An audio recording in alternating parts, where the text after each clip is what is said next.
하나님께서는 우리가 이 땅 가운데 참 행복과 참 기쁨으로 살아가기를 원하십니다.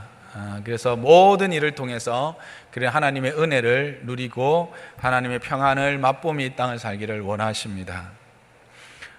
오늘은 맥주감사주일입니다. 그렇게 하나님께서 6개월 동안 이런저런 여러 가지 힘들고 또는 어려운 일들이 있었지만 그런 형편 가운데서도 여전히 우리를 기억하시고 우리에게 은혜 베풀어 줘서 우리가 여기 있는 줄 믿습니다. 그러면서 또한 이 맥주감사주일은 남은 날들 또한 하나님의 그와 같은 은혜 가운데 우리가 있을 것을 믿고 또 감사하는 날이기도 합니다. 그래서 오늘 우리 예배 설교 듣기 전에 이렇게 서로 한번 인사했으면 좋겠습니다. 남은 날도 주님 안에서 행복한 날들 되시기를 바랍니다. 우리 좌우로 한번 인사할까요? 남은 날도 주님 안에서 행복한 날들 되시길 바랍니다. 네, 참으로 하나님 안에서 복된 날 되기를 바랍니다. 우리 모두가 이 땅에 살면서 복되고 기쁘고 감사한 날이 되기를 원합니다. 그러나 하나님의 자녀로, 하나님의 백성으로 이 땅을 살아가다 보면 여러 가지 역경과 또 힘듦, 또 두려운 일들을 이렇게 직면하게 됩니다. 그래서 하나님은 이런 믿음의 걸음을 걸어가면서 끝까지 하나님께로부터 주어지는 그 같은 기쁨과 감격과 그런 은혜를 누리게 하기 위해서 우리에게 예배를 주셨고, 예배를 통해서 매일매일 매주 말씀으로 그것들을 확인하실 뿐만 아니라 이 성찬을 통해서 특히 우리가 실질적으로 이 떡과 잔에 참여함으로 그리스도와 연합되어서 우리 안에 참된 생명이 있음을 우리로 하여금 확인하게 해서 우리로 죽음에 대한 공포, 두려움을 떨쳐내고 담대하게 세상을 살아갈 뿐만 아니라 떡과 잔을 통해서 우리의 양식이 하나님께로부터 공급되어지고 우리의 기쁨, 이 잔은 포도주를 의미하는데 그거는 기쁨이죠. 그 기쁨이 그것도 역시 하나님께로부터 공급되어지는 것을 우리가 눈으로 보고 손으로 만져서 확인하고, 그래서 이 땅에 당하는 여러 어려움들을 믿음으로 극복하게 하시는 은혜의 방편이 또 성찬이죠. 뿐만 아니라 이 성찬을 통해서 비록 우리가 이 땅을 살고 있지만 우리는 이 땅에 속한 자가 아니라 하나님 나라에서 함께 누릴 믿음의 공동체다라고 하는 그 하나님 나라의 잔치를 미리 맛보게 하는 그런 시간이 또한 성찬이기도 했었습니다. 그래서 성찬을 통해서 우리는 그와 같은 은혜를 또 말씀을 통해서 그와 같은 확신과 확인들을 매주 함으로 믿음의 걸음을 걸어가게 하셨죠. 그런데 우리가 이런 그 말씀과 성찬에 대한 은혜를 나누면서 그러면 하나님이 무엇으로 어떻게 우리가 이 땅에 속한 자이지만 이 땅에서 그 하나님의 나라의 부요하심, 하나님 은혜 안에서 하늘의 그 잔치를 맛보게 하실까? 무슨 방법으로 맛보게 하실까? 라고 하는 질문을 하지는 않았고 그 질문에 대한 답도 우리가 없이 지나갔었습니다. 근데 실제로 그것에 대하여 헌금을 가지고 우리가 풀어보다 보니까 주의 백성들, 주께서 구원하여 부르신 주님의 교회, 그 교회 성도들이 이 땅에서 그 연약한 자들, 때로는 힘들고 어려운 자들, 또는 믿음이 연약한 자들, 그 영적 성장과 강건함, 또 이 땅에서의 물질적 필요들을 어떻게 공급하시고 채워가시느냐, 그 공동체에 허락하신 하나님의 은혜, 그 공동체가 또 그 은혜에 합당한 드림을 통해서 그 공동체를 축복하시고 그 공동체를 건강하게 하시고 그 공동체를 하나님께서 받으신다라고 하는 것을 확인했던 겁니다. 그러니까 이것이 어떤 신비한 방법으로 하늘에서 어떤 일들이 돈벼락이 떨어진다든지 쉽게 말해서 그런 방법이 아니라 믿음의 아름다운 순종과 헌신을 통해서 그 공동체가 그와 같은 은혜를 누리고 영과 육이 함께 자라나고 강건함을 얻게 되고 이 땅에서 하나님의 나라를 맛보게 된다라는 것을 확인했습니다. 그래서 이것을 알고 이것에 대한 믿음이 있었던 다윗과 그 이스라엘 백성들은 그렇게 모든 것이 하나님께로부터 왔고 내 삶이 하나님의 것임을 고백하면서 기쁘게 즐겁게 행복한 드림을 할 수 있었죠. 이것이 지난주까지 우리가 살펴보았던 예배의 요소들에 대한 대강의 내용입니다. 이렇게 이제 말씀을 듣고 나면 우리는 그 성령께서 우리의 마음에 그렇게 하고자 하는 결단을 주십니다. 그렇지, 나도 하나님의 말씀 앞에서 그렇게 순종할 때 나의 작은 순종을 통해서 하나님이 내가 속한 공동체를 건강하게 하시고 또 내 삶도 하나님이 책임지시고 하나님이 내 삶에 복을 주실 것이다 라고 하는 기대로 하나님께 헌신을 결단하게 됩니다. 근데 막상 그렇게 결단까지는 잘 하는데 그 결단을 실행에 옮기려고 마음에 작정한 금액을 인출을 하거나 아니면 이렇게 돈이 눈앞에 딱 이렇게 쌓이게 되면 어떻게 됩니까? 그때부터 금액에 대한 갈등이 시작되죠. 망설여지고 때로는 좀 아깝다 하는 생각도 들지 않습니까? 저만 그랬나요? 그렇게 됩니다. 그래서 처음에 작정했던 금액들이 조금씩 줄어들고 헌금을 찾으면 거기에서 또 줄어듭니다. 그럴 때 우리는 어떤 생각이 듭니까? 저는 저 자신이 참 내가 이런 존재밖에 안 됐나, 내 믿음이 내가 그래도 하나님의 자녀고 내가 예수 그리스도께서 나를 위해서 십자가에서 죽으신 것과 그분이 나를 위해서 부활하심으로 나에게 영원한 생명을 누리게 하셨다는 것을 나는 고백했고 그것을 나는 확신하는데도 불구하고 내가 이렇게 물질 앞에서 이렇게 약한 존재로밖에 지나갈 수 없는 것이 내 믿음의 실체인가? 내 믿음이 겨우 이 정도인가? 라고 하는 영적 그 자괴감을 느끼는 거죠. 여러분들은 안 그러시죠? 근데 많은 사람들이 실질적으로 그런 갈등과 그런 망설임을 경험하게 됩니다. 그러면서 동시에 이제 자기 자신의 믿음에 대한 해이, 연약함들을 이렇게 생각하게 되어지고 그렇게 되는데, 그러면 이게 왜 그렇게 이런 일이 왜 일어나는가 하는 겁니다. 왜 이런 일이 일어날까? 내 믿음이 작았을까? 물론 내 믿음이 작아서이기도 합니다. 근데 그것 이전에 또 다른 분명한 요인이 하나 있다라고 하는 것입니다. 그것이 오늘 본문을 통해서 우리에게 말씀해 줍니다. 그게 24절입니다. 24절을 우리가 한 목소리로 함께 읽어봅시다. 시작. 한 사람이 두 주인을 섬기지 못할 것이니 혹 이를 미워하고 저를 사랑하거나 혹 이를 중히 여기고 저를 경히 여김이라. 너희가 하나님과 재물을 겸하여 섬기지 못하느니라. 예수님의 말씀입니다. 물론 이 앞에 이제 나오는 말씀이 너의 보물을 하늘에 쌓아 놓아라 그렇게 말합니다. 왜냐하면 하늘에는 도둑도 없고 동록도 없기 때문이다 그런 이야기를 합니다. 이제 보물은 내 삶에 가장 가치 있는 것, 소중한 것을 이야기하는 거죠. 그래서 내 삶에 가장 가치 있는 것, 소중한 것을 하늘에 쌓아 놓아라고 하신 이후에 이 말씀을 하시는데, 말씀의 핵심이 뭡니까? 한 사람이 두 주인을 섬기지 못하는 것이 원칙이다라는 겁니다. 왜냐하면 이를 미워하고 저를 사랑하거나 중히 여기거나 경히 여깁니다라는 겁니다. 주인이라면 당연히 동일하게 섬겨야 되고 동일하게 사랑해야 되고 동일하게 중하게 여겨야 되는데 그렇게 할 수 없는 것이 인간이다라는 것이죠. 그러면서 예수님께서 말씀하시는 것이 너희가 하나님과 재물을 겸하여 섬기지 못하느니라 이렇게 말씀하십니다.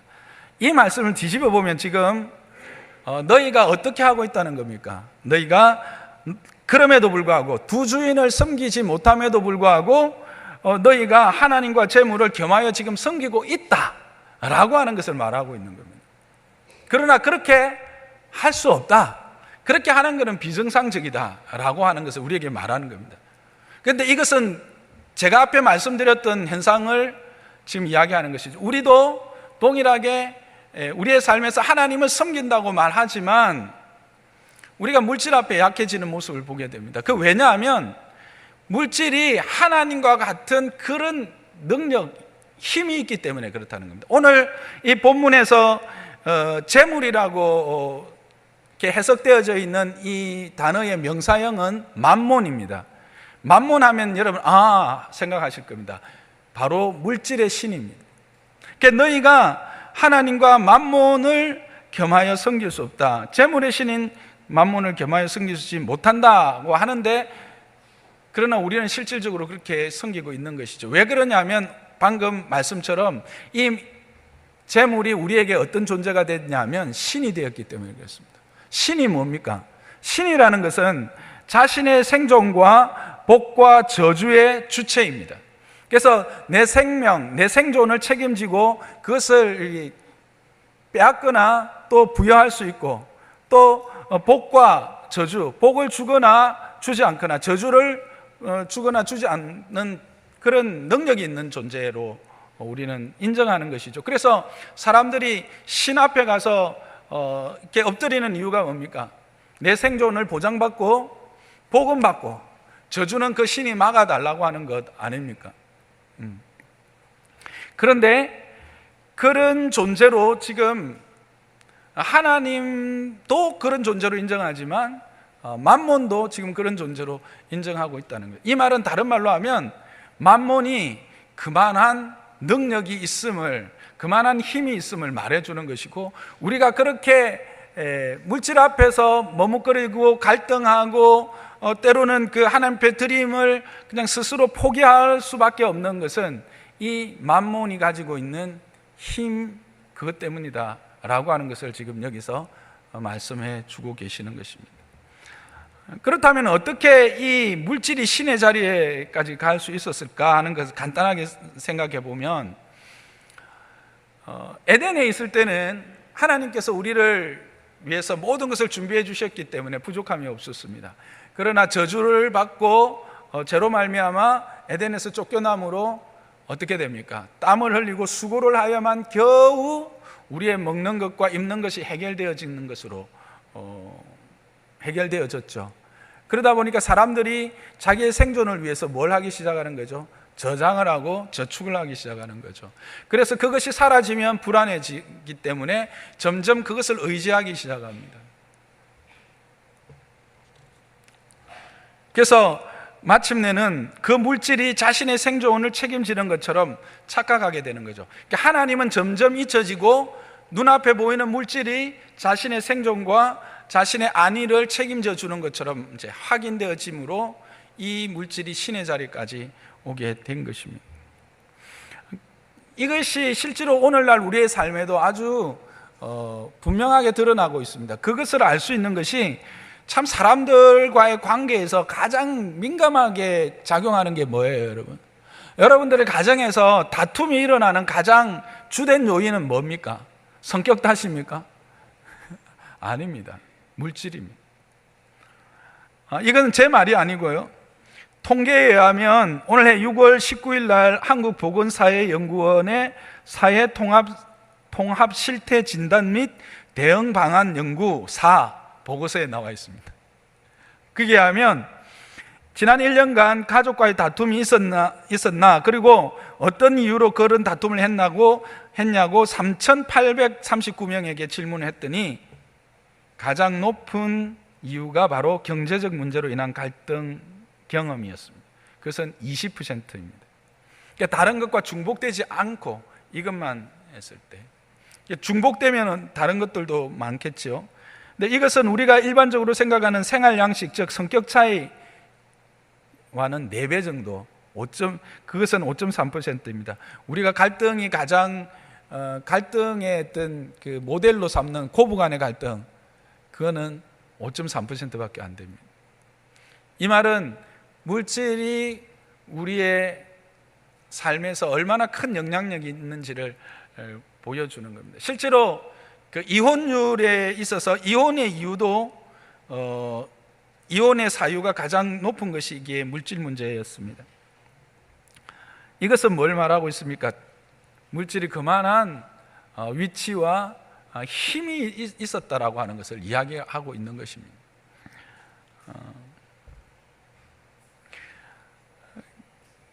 결국 그렇다면 우리가 말씀 가운데 함께 나누었던 즐거이 드림, 하나님 앞에서 정말 이 다윗과 그 이스라엘 백성처럼 기쁨으로 드릴 수 있게 되려면 뭐가 해결돼야 됩니까? 이 만몬이 내 생존과 내 안위를 책임지는 존재가 아니라는 것을 분명하게 확인해야 하고, 그것이 내게 각인되어져야 되고, 그것이 내 삶에 경험되어져야 된다라고 하는 사실입니다. 그래서 그걸 위해서 이제 예수님께서 말씀하시는 겁니다. 그래서 예수님이 무엇을 말씀하십니까?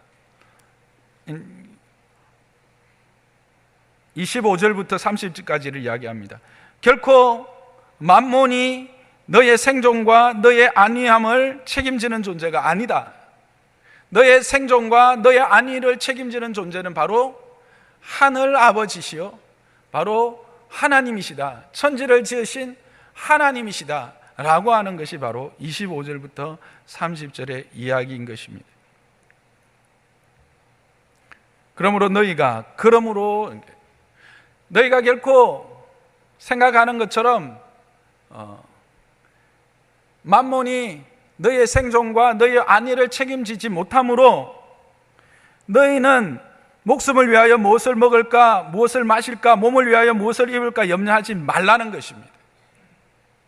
왜냐하면 너희를 지었고 너희에게 목숨을 허락하여 주시고 너희의 몸을 지으신 그 하나님은 너희가 음식보다 중하고 너희가 의복보다 중하다는 사실을 분명히 알고 계신다라는 겁니다. 그래서 그 증거로 공중에 나는 새를 보고 들에 핀 백합화를 보라는 것입니다. 누가 먹이시고 누가 입히시느냐는 겁니다. 우리의 생각에 목사님, 그것은 새들 보십시오. 아침 일찍 일어나서 그들이 수고하고 노력한 대가로 먹는 것이고, 그 풀은 그 척박한 땅에서 뿌리를 내려서 그 땅에 있는 영양소를 스스로 이렇게 빨아당겨서 그렇게 자기 옷을 입는 것이지, 그게 어떻게 하나님의 입히심과 먹이심입니까? 그렇게 생각할 수 있습니다. 그러나 여러분, 아침에 새가 열심히 일어난다고 해도 그가 먹을 수 있는 씨앗과 열매가 없다면 그의 날개짓은 의미가 있습니까? 땅에 비가 내리지 아니하고, 그래서 그 뿌리가 내려갈 수 없고, 뿌리가 그 모든 영양소를 섭취하는데 비가 그것들을 녹이고 분해시켜서 빨아 올리고 하는 모든 작용들을 하나님께서 허락하시지 않는다면 그게 가능할 수 있겠습니까? 들꽃이 그와 같이 아름답게 자라고 꽃을 피울 수 있겠습니까? 없다는 것입니다.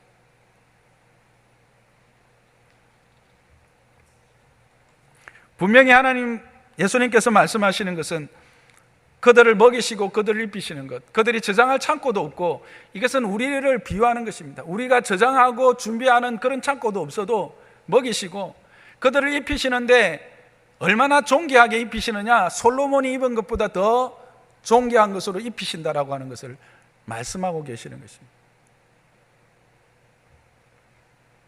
우리는 이 싸움을 해야 되는 겁니다. 예수를 믿는다라는 것은 이 싸움입니다. 예수를 믿는다라는 것은 세상이 가지고 있는 가치, 죄의 권세 아래서 세상이 추구하는 가치와 하나님께서 우리에게 말씀하시고 하나님께서 우리에게 주시고자 하는 이 가치관의 싸움입니다. 충돌이 일어날 수밖에 없고, 이 충돌 가운데서 우리는 갈등할 수밖에 없고, 때로는 이 충돌 가운데서 우리는 뒤로 물러서서 그냥 통곡하고 땅을 칠 수밖에 없기는 합니다. 그러나 중요한 것은 끊임없이 주님은 우리에게 말씀하신다는 겁니다. 나는 너희를 먹이고 입히는 너희의 아버지다라는 겁니다. 나는 너희의 생존과 너희의 존귀함을 책임지는 자다라고 하는 것입니다. 예수를 믿는다라는 것은 이 싸움입니다.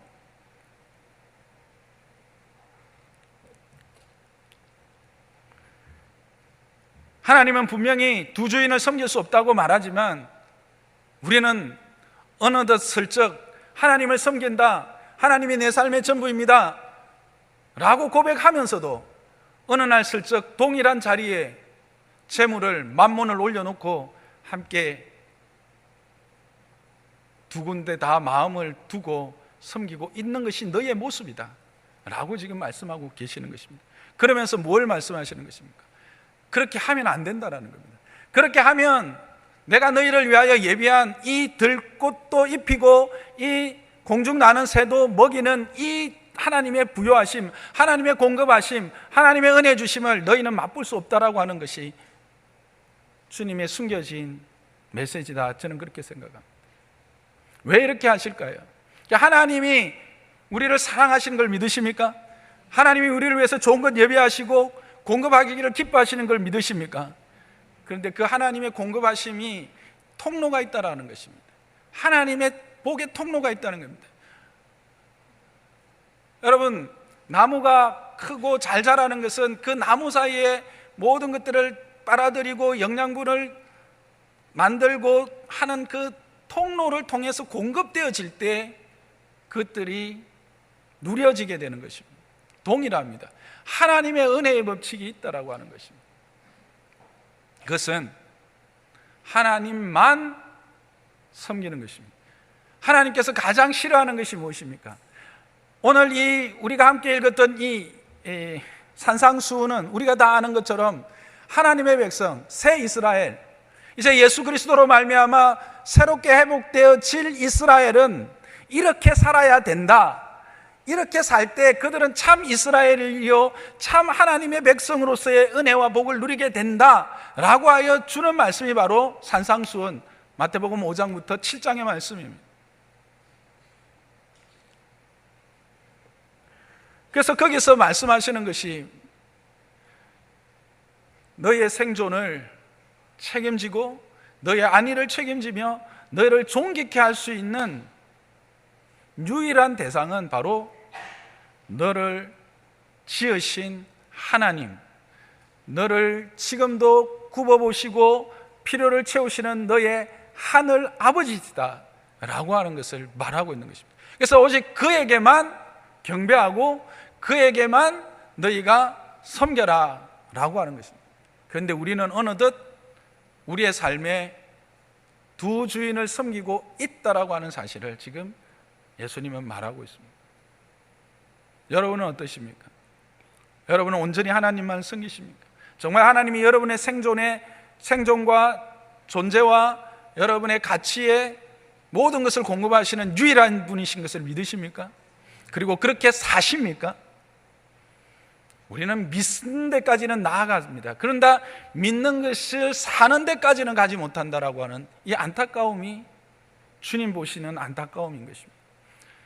믿는 것 자리에까지 나아가면 사는 자리에까지 가야 하나님의 은혜를 분명하게 맛보고 알고 누리게 되는 것입니다.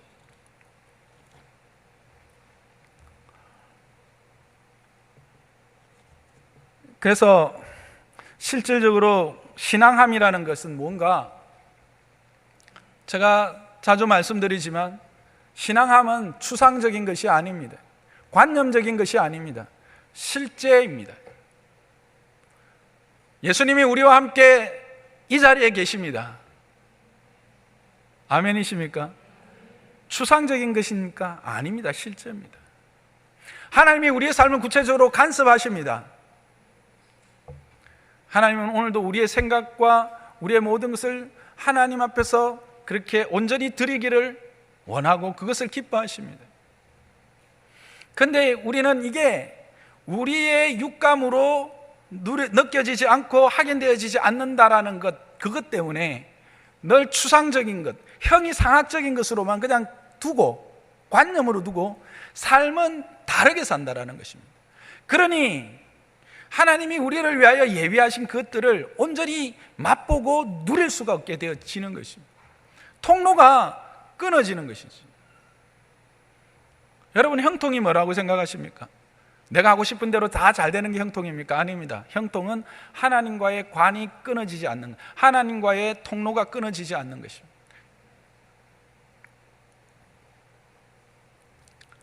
그래서 이 신앙하면은 구체적인 은혜의 경험이 필요합니다. 제가 3주간에 걸쳐서 지금 설교를, 헌금에 대한 설교를 하고 있습니다.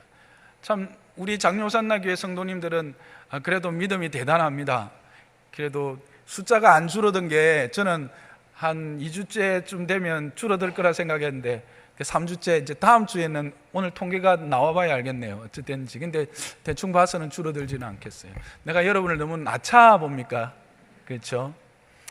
근데 제가 이렇게 3주에 걸쳐서 이 헌금에 관련한 설교를 하게 되는 것은 제 마음에 이렇게 안타까움과 그런 마음이 하나님의 그 은혜를 함께 누리고 하나님의 그 복을 함께 누리고자 하는 그런 마음 때문인 것입니다.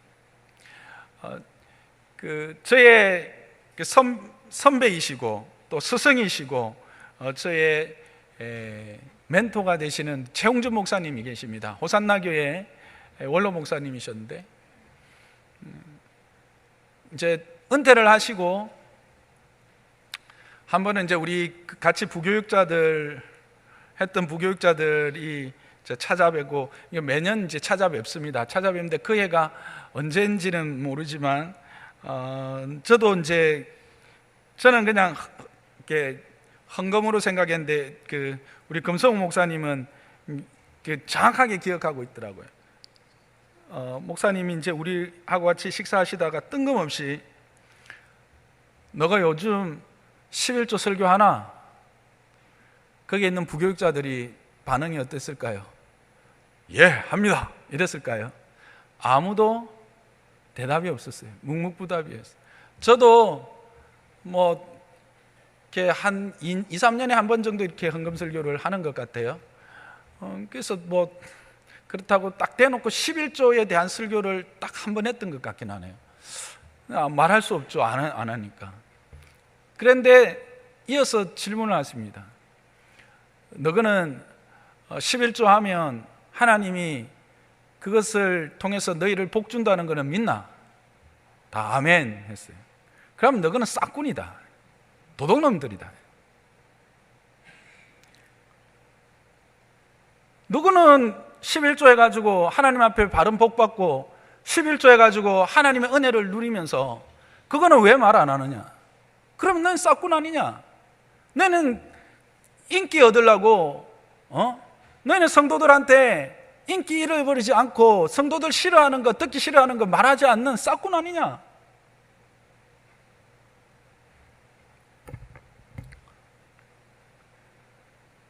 그분의 삶으로 하나님의 은혜가 우리 가운데 어떻게 임했는지를 체득하고 그것에서 분명한 확신을 가지고 그렇게 목회를 하셨고 또 그런 하나님의 은혜들을 고백하는 많은 간증들을 하십니다. 신앙함이라는 뭔가 어떤 논리를 가지고 이해시키고 설명하는 것, 그것으로는 한계가 있습니다. 신앙함은 실제입니다. 하나님의 은혜의 경험 안에 구체적으로 들어가야 되고 그 은혜가 내 것이 되는 체득의 시간들이 있어야 담대함이 생기고 그 담대함들이 쌓여서 어떠한 환경 가운데서도 흔들리지 않는 심지가 견고한 자가 되어지고, 그렇게 심지가 견고한 자가 되어질 때 평강의 평강으로 이 땅을 살아가게 되는 것입니다. 그게 신앙함입니다. 그래서 제가 우리가 앞에서 살펴본 대로 하나님이 그 하나님과 우리와의 아름다운 관계, 그리고 그 아름다운 관계의 회복으로 감사로 드리는 예물을 통해서 이 공동체가, 그리고 그렇게 드려진 그들의 삶이 참으로 부유하고 은혜를 누렸다라는 것을 함께 나누고 설명을 했었습니다. 그럼에도 우리 안에 망설여지는 모습들을 내가 보는 것이죠. 왜냐하면 내 삶의 여정, 신앙의 여정에도 분명히 그런 일이 있었거든요. 이것을 머리로는 이해는 하지만 내 삶으로 순종되지 않는 그런 순간 가운데 갈등하면서 거기서 회의감을 느꼈던 시간들이 분명히 있었거든요. 그리고 실제로 우리 교회는 젊습니다. 아시는 것처럼 30대가 제일 많고 그 다음에 20대가 많고 40대, 50대입니다.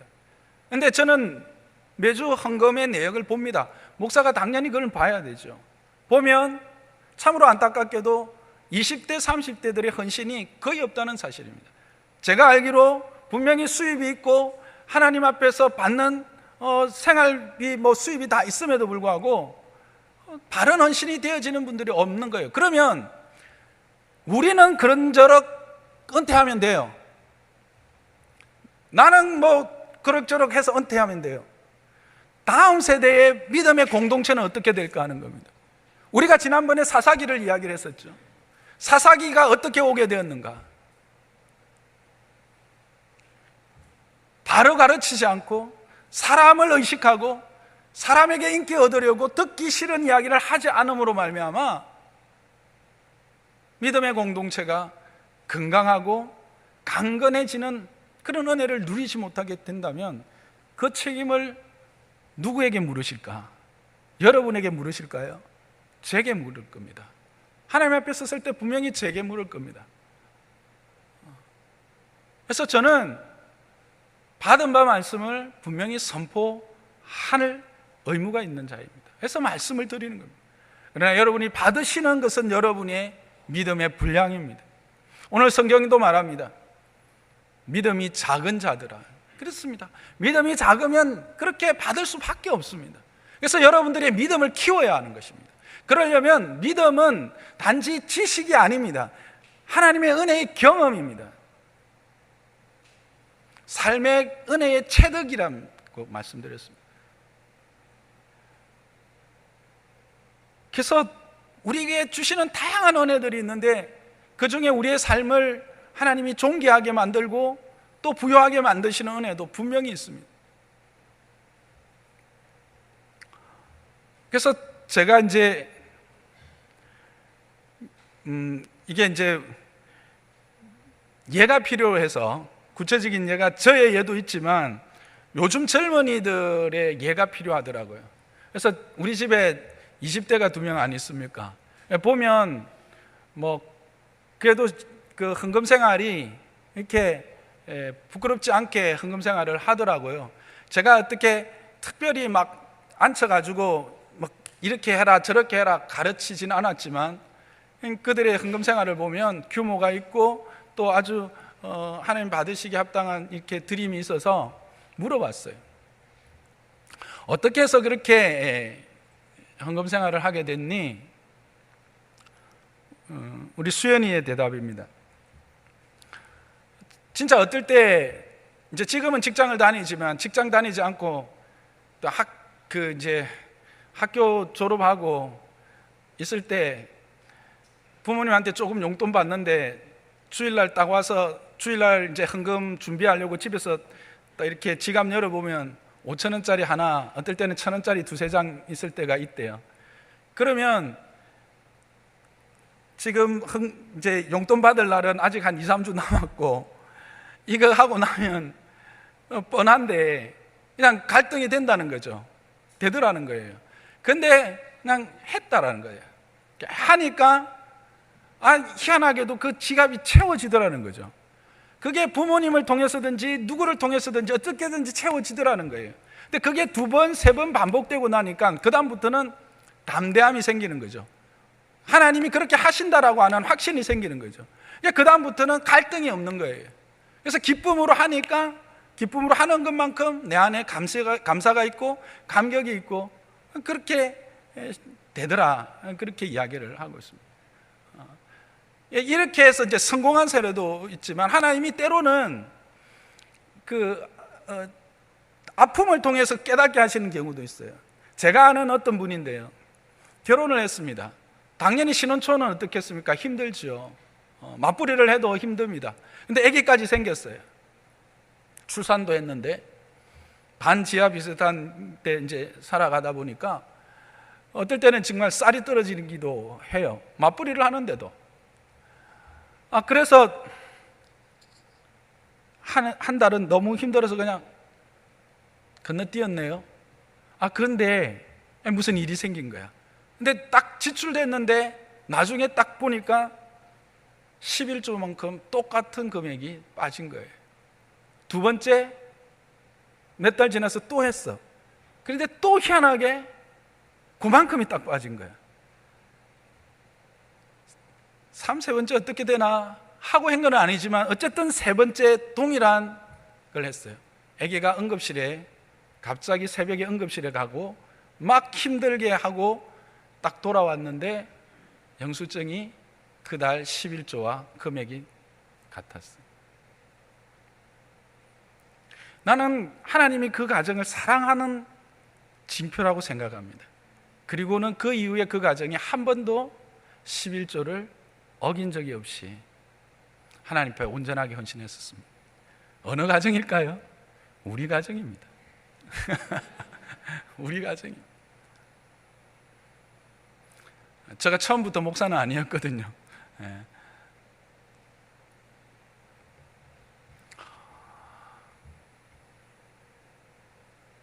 제가 이렇게 말씀드리는 이유는 이렇게 이야기를 하면 제가 참 이런 것까지 또 이야기를 한다는 게 좀 슬프긴 한데, 지난주에도 제가 조금 섭섭했던 걸 이야기했더니 여러분들이 어떤 분은 그 설교 내용은 다 잊어버리고 목사님이 진짜 섭섭했던 것 같더라, 이것만 기억하시는 분들이 있던데 그거 기억하지 마시고 혹 우리 가운데나 아니면 세상 사람들이 그렇게 생각하는 사람들이 있어요. 목사가 이렇게 헌금 설교를 해서 헌금이 어느 정도 더 들어오면 목사가 보너스를 갖고 간다더라. 참 세상적인 생각이에요, 그죠? 우리가 하나님에 대해서도 그런 오해를 할 수 있다는 겁니다. 우리가 꼭 하나님이 뭔가 필요해서 하나님이 요구하신다고 생각을 할 수 있다는 거예요. 하나님을 오해하는 것이죠. 하나님은 그 하나님의 부요하심과 하나님의 충만하신 것으로 우리가 그 순종의 관계를 맺고 그 순종 안에서 기쁘게 드리면 그 하나님이 그 기쁨 가운데 또 그의 필요를 채워주시는 이 선순환을 통해서 내가 너의 하나님이 되고 너는 내 아들이 되는, 나는 너의 아버지가 되고 너는 내 자녀가 되는 이 관계를 누리고자 하시는데, 그것을 이해 못하고 우리가 가지고 있는 얄팍한 생각들, 우리가 가지고 있는 얄팍한 지식들, 우리가 가지고 있는 정말 말도 안 되는 그런 경험들을 말씀 앞에 끼워 넣어서 하나님과의 관계를 오히려 허러뜨리는 그런 일들을 하게 된다라고 하는 사실입니다. 제가 3주에 걸쳐서 이렇게 말씀드리고 여러분들에게 이런 좀 듣기가 거북하고 힘든 설교를 하는 이유는 정말 제 안에 확신이 있기 때문에 그렇습니다. 여러분들이 하나님 앞에서 정직하고 참으로 성실하게 하나님의 기쁘심을 입은 대로 즐거이 하나님께 드린다면 여러분들이 이 땅의 삶이 하나님 앞에서 그렇게 하나님도 여러분을 정직하게 신실하게 대하실 것이요 하나님께서 여러분을 존귀케 하실 것이다라고 하는 사실입니다. 나는 장로산나교에 속한 저와 여러분 모두가 이런 하나님의 신실하심과 우리를 향한 하나님의 은혜, 하나님의 존귀케 하신 은혜를 다 누리며 맛보며 신앙생활을 하고 싶습니다. 우리가 예수 그리스도를 믿습니다. 주로 고백합니다. 그러나 입술의 고백만이 아닌 우리의 삶의 은혜의 누림까지도 우리가 이 땅에서 맛보고 함께 달려가야 되지 않겠습니까? 저는 그런 장로산나교의 성도들 되기를 참으로 소망합니다. 숫자가 문제가 아닙니다. 많이 오고 작게 오고는 중요한 것이 아닙니다. 나는 그리스도 안에서 정말 함께 하나님의 은혜의 이 복을 바라보면서 하나님께서 허락하신 이 장로산나교회라고 하는 공동체를 기뻐하고 즐거워하며 섬기기를 원하는 자들이 함께 갔으면 좋겠습니다. 그러나 아직 믿음이 연약한 자들이 있습니다. 기다려야 하겠죠. 참아줘야 합니다. 가르쳐야 하겠죠. 여러분, 그럴 때 참아주는 자를 생각하고 기다려주는 자를 감사히 생각하고 그리고 배우기를 즐거워하는 여러분 되시기를 주님의 이름 축복합니다. 그래서 우리가 정말 이 땅에 살면서도 하나님의 나라의 은혜의 부요함, 그런 부요함을 함께 맛보고 영과 육의 강건함을 함께 누리는 저와 여러분 되시기를, 그런 기쁨으로 그런 감사함으로 이 땅을 살아가는 저와 여러분 되시기를 주님의 이름으로 축복합니다.